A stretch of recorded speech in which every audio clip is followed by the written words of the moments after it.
warahmatullahi wabarakatuh. Perkenalkan, nama saya Nia Agustina dari kelas Sosiologi D dengan NIM 11980301900. Di sini saya akan sedikit menjelaskan tentang hakim, mahkum fih, dan mahkum alaih. Nah, jadi apa sih hakim itu? Hakim berasal dari bahasa Arab, telah menjadi bahasa Indonesia yang artinya yaitu orang yang memutuskan dan menetapkan hukum, yang menetapkan segala sesuatu, dan yang mengetahui hakikat seluk-beluk segala sesuatu.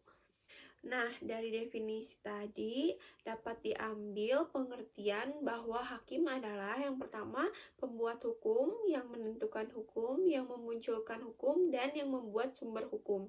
Yang kedua, hakim adalah yang menentukan hukum, memperjelas hukum, yang memperkenalkan hukum, dan yang menyingkap hukum. Para ahli bersepakat untuk membuat sebuah teori bahwa tidak ada hukum kecuali yang bersumber dari Allah, yaitu yang tertuang dalam Al-Quran. Selanjutnya yaitu pengertian mahkum bih. Mahkum bih adalah perbuatan manusia yang hukum syara ditentukan di dalam perbuatan tersebut, baik berupa tuntutan atau pilihan. Adapun yang menjadi objek hukum mahkum bih adalah perbuatan mukhalaf, yaitu gerak atau diamnya mukhalaf. Selanjutnya yaitu syarat-syarat hukum.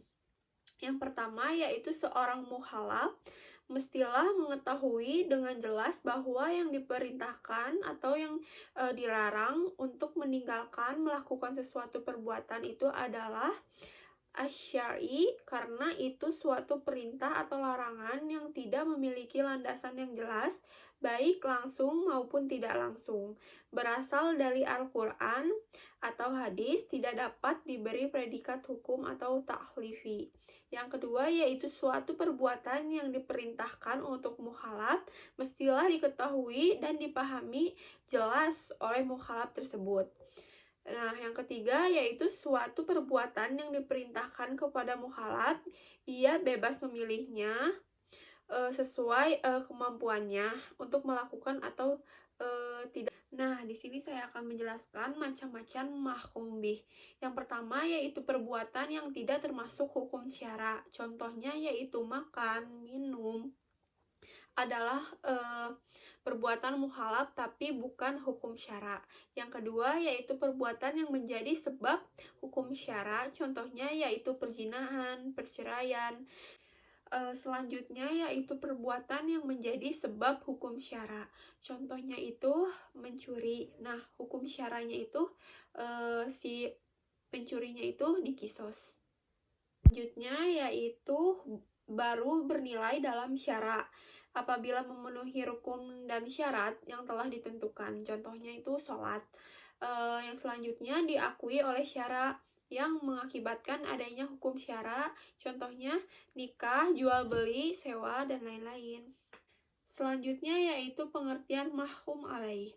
Para ulama usul fikih mengatakan bahwa yang dimaksud dengan mahkum adalah seseorang yang perbuatannya dikenal atau ditentukan oleh Allah Ta'ala yang disebut dengan mukhalaf. Selanjutnya yaitu dasar tahlif.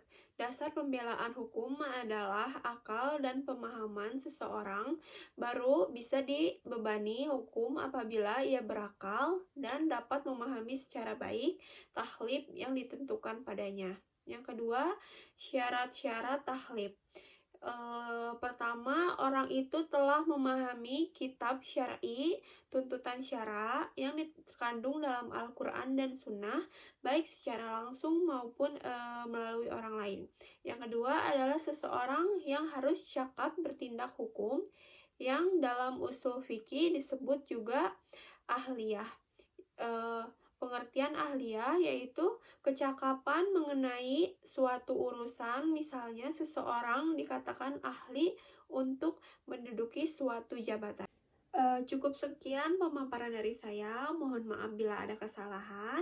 Wassalamualaikum warahmatullahi wabarakatuh.